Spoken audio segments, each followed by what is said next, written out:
Tingginya minat warga di Makassar terhadap kendaraan bertenaga listrik disambut baik dealer mobil untuk mulai memasarkan kendaraan mobil listrik.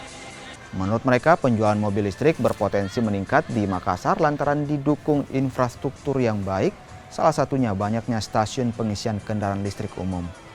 Selain itu, warga juga tertarik dengan mobil listrik karena selain ramah lingkungan juga lebih hemat karena tidak menggunakan bahan bakar minyak. Kini sejumlah produsen otomotif melirik kota Makassar sebagai pasar penjualan kendaraan listrik.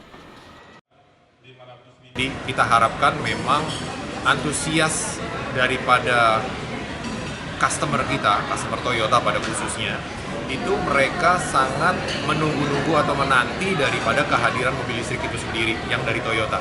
Ya, jadi ini salah satu bukti bahwa Toyota tidak diam, karena memang Toyota sebenarnya mobil listriknya juga sudah ada dari dulu. Hanya memang keterbatasan daripada infrastruktur yang belum siap secara keseluruhan, tapi pemerintah sudah fokus dengan infrastrukturnya sehingga Toyota juga ikut hadir daripada mobil listrik tersebut. Di Karnaval sudah bisa di order atau?